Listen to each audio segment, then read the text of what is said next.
Você já deve ter ouvido expressões como Big Brother, Ministério da Verdade, novilíngua, crime de pensamento. Olha, todas essas expressões, elas vêm originalmente lá do livro 1984, do George Orwell.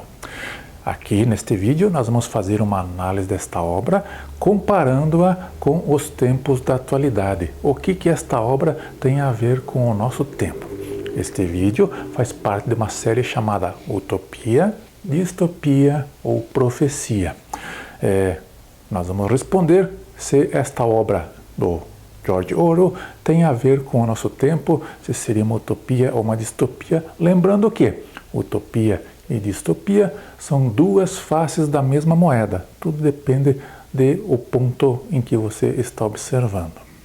Sou Oro da Mesma Nosso, aqui de Curitiba, e agora vamos para a análise. Olha, ler 1984 não é uma atividade de entretenimento. Trata-se de uma leitura tensa, é uma atmosfera angustiante e pesada neste livro. E o final da obra não é um final feliz. Ela mostra para nós uma sociedade do futuro, uma sociedade totalitária. Muita gente diz que ela faz um paralelo com o socialismo soviético lá dos tempos de Stalin. Olha, sim, realmente existem similaridades que são perceptíveis entre a história e a obra de ficção. Mas também temos que lembrar que o 1984 vai além desta similaridade, além desta analogia. De forma geral, 1984 nos fala sobre uma espécie, sobre um tipo de totalitarismo perfeito, um totalitarismo tão bem estruturado, tão bem montado, tão bem construído, que é praticamente impossível de enfrentá-lo, é impossível de se rebelar contra esse totalitarismo. E aí, nós temos que um cenário em que George Orwell nos permite analisar o totalitarismo como um todo, como uma doutrina mais complexa, e nos permite também fazer comparações além do socialismo soviético. Podemos fazer comparações com outros totalitarismos do século XX, como o totalitarismo de direita, o totalitarismo fascista, e também com os totalitarismos religiosos, teocráticos. Todas essas variedades, todas essas possibilidades de totalitarismo, elas existiram ao longo da história e continuam existindo nos dias de hoje. Então, 1984 é uma reflexão mais completa, mais abrangente sobre o que seria uma sociedade totalitária levada até as últimas consequências. E aqui na nossa análise tomaremos os cuidados para não banalizar os termos, para respeitar a memória das vítimas de sistemas totalitaristas do passado. Então, quando fizermos as comparações entre o que está escrito no livro, entre o que aconteceu na realidade e os dados da nossa sociedade contemporânea, vamos respeitar as devidas proporções para não desrespeitar a memória das vítimas do totalitarismo. Deixa eu explicar rapidamente como é que era a estrutura do mundo de 1984. Lá naquele mundo existiam 3 superpotências, 3 grandes blocos mundiais: Oceânia, Eurásia e Lestásia.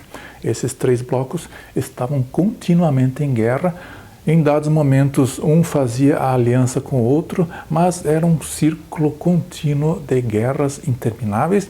Inclusive, os 3 blocos estavam de acordo que não havia meio de um superar o outro. Eles já estavam de pleno acordo que cada um já tinha bastante território conquistado e que a ideia da guerra contínua, da guerra infinita, atendia apenas aos objetivos totalitários que estavam presentes nos 3 grandes blocos mundiais. Sabia-se muito bem naquela época que a sociedade tinha plenas condições de resolver os problemas materiais da população, provendo a esta população qualidade de vida e abundância de recursos. No entanto, a ideia era manter os recursos escassos a população sob penúria e toda a produção, aquela produção volumosa de riqueza que era gerada, era consumida em pouco tempo, destruída nas guerras. Em Oceânia, lugar onde passa toda a cena do livro 1974, este bloco específico era governado pelo partido Ingsoc. Não era exatamente um partido, era mais do que um partido, porque lá, naquele modelo totalitário, Estado, partido e ideologia estavam intimamente relacionados, praticamente se fundiam e tornavam-se uma coisa só. Não havia como separar Estado, partido e ideologia. Mais ou menos o que se vê nos regimes totalitários que marcaram história. Esta fusão entre partido, ideologia e Estado é tradicional, é típica dos modelos totalitários. A sociedade era estratificada em uma pirâmide com 3 estratos.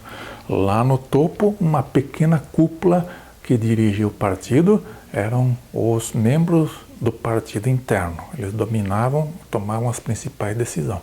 Tinha um extrato intermediário ali, que também era formado por membros do partido, só que, digamos assim, era o baixo clero do partido que faziam as coisas acontecerem, faziam todo o serviço sujo em nome do partido.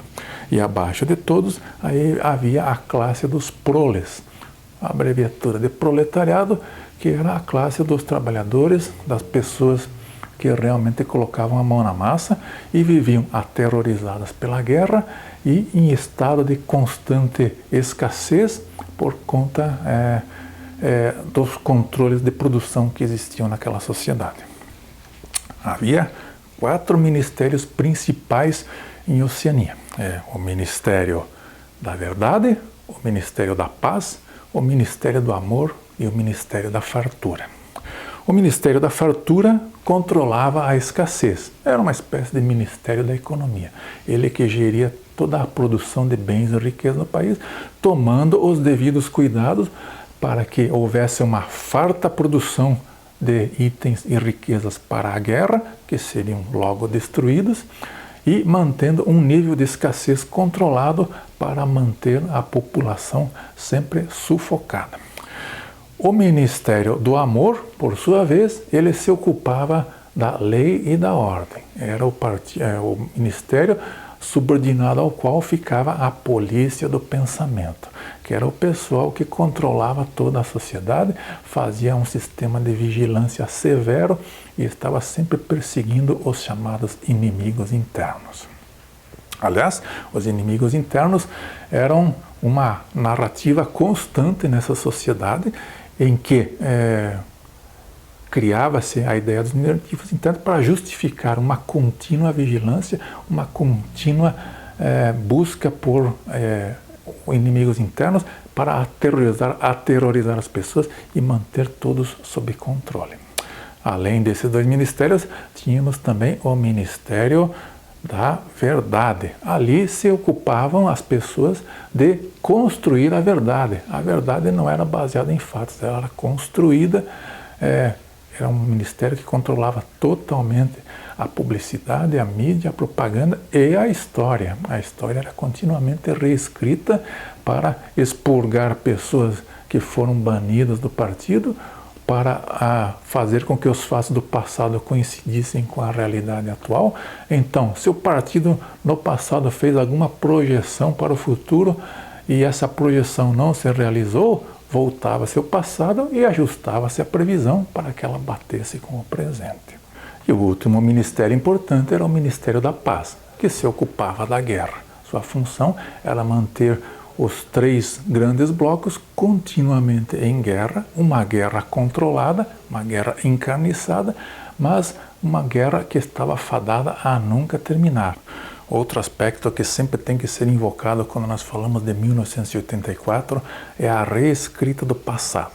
O personagem principal, Winston, ele trabalha no Ministério da Verdade no departamento de reescrita do passado. O que consiste isso? Consiste em mudar o passado toda vez que alguma coisa do passado conflita com a realidade presente. Então, por exemplo, se uma pessoa foi evaporada, é preciso tomar todas as providências para que ela deixe de existir por inteiro, para que ela deixe de ter um rastro na imprensa, nos livros, nos áudios, nas publicações. Ela tem que literalmente sumir da história de Oceânia, sumir da história do Ingsoc. E quando nós falamos em reescrever o passado, inevitavelmente eu me lembro de uma situação presente que nós estamos vivendo agora, que é uma tentativa de reescrever o passado na forma de destruição de estátuas, mudança de nome de monumentos e um detalhe que poucos percebem, no reboot dos filmes de Hollywood. Se você observar, nos últimos anos, tem havido um movimento no sentido de refilmar todos os grandes clássicos do cinema sob uma nova perspectiva, de acordo com as ideologias da modernidade. Então, só para citar um exemplo, a Branca de Neve e os Sete Anões vai ser refilmada e não vai ter anões. Todos aqueles filmes clássicos que fizeram história, que fazem parte da nossa memória, eles estão sendo rebootados. Rebootar é diferente de refilmar. Refilmar é preservar o original, fazer uma espécie de uma homenagem, uma atualização de um clássico do cinema. Rebootar é reler, reinterpretar, abandonar as ideias que existiam na versão anterior e embutir novas ideias, fazer a atualização ideológica da obra. E vocês sabem qual vai ser o próximo passo. Depois que todos os filmes forem rebootados, haverá um esforço para simplesmente sumir com os clássicos do passado. E só ficarão para novas gerações as versões rebootadas. O nome disso é reescrever o passado. Uma das coisas mais marcantes que é descrita ali no livro 1974 é a novilíngua. O que é a novilíngua? É um novo vocabulário, uma nova gramática, uma nova linguagem desenvolvida pelo partido para substituir a linguagem original, a linguagem tradicional.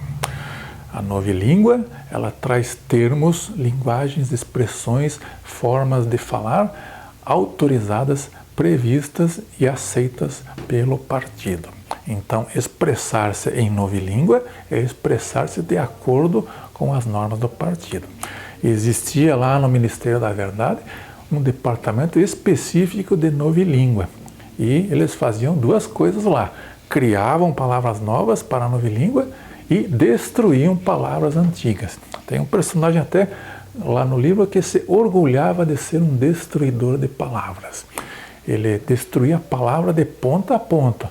A partir do momento que uma palavra fosse proibida lá em Oceânia, ela seria riscada da história, seria apagada de todos os contextos onde ela um dia foi pronunciada, escrita, deixaria de existir nos livros, nos jornais, nas mídias, em todo lugar. Existia lá o conceito de destruição de palavras. E agora, pensando na sociedade contemporânea, é impossível pensar em novilíngua e não lembrar da nefasta, da bendita linguagem politicamente correta, ou então da mais moderninha de todas, a linguagem neutra. Ora, essas duas variantes de linguagem são nada mais, nada menos do que pura novilíngua. É a reescrita da linguagem, onde você cria palavras novas que estão ligadas a um novo raciocínio, a uma nova ideologia, e você proíbe palavras antigas associadas a uma suposta ideologia antiga. Então, os conceitos de linguagem politicamente correta, de linguagem neutra, são os mesmos da novilíngua usada lá em 1984. A ideia de que você, controlando a linguagem, você controla o pensamento. Lá em 1984, existia até um conceito de que Os dicionários de novilíngua, a cada edição eles tinham que ser menores, tinham que ser mais finos, conter menos palavras, porque você criava algumas palavras, mas destruía muitas outras palavras.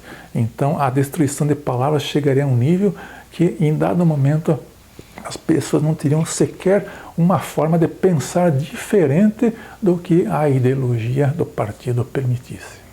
Lá na Sociedade do Livro 1984, nós temos um tipo muito especial de pessoas. São as impessoas, as não pessoas, as pessoas que nunca existiram. Quer dizer, na verdade, elas existiram em algum momento, mas por alguma razão, por algum motivo, elas foram devidamente vaporizadas.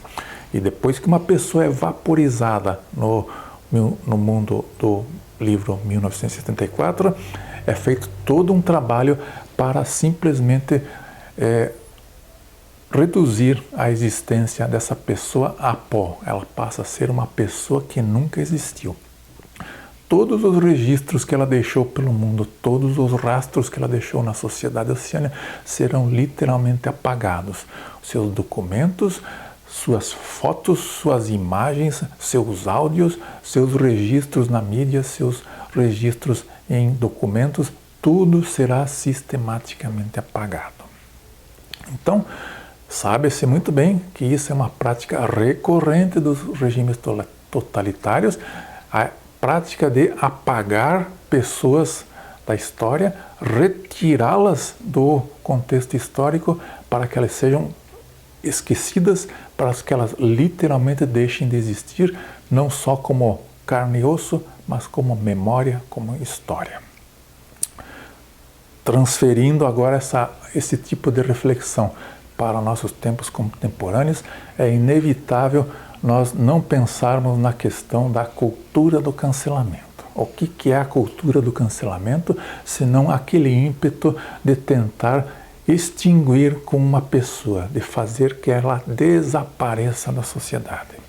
O que é a cultura de cancelamento, senão remover a existência dessa pessoa das redes sociais? Ela deixa de ter um rastro digital, toda a sua memória digital é apagada, ela é banida das redes.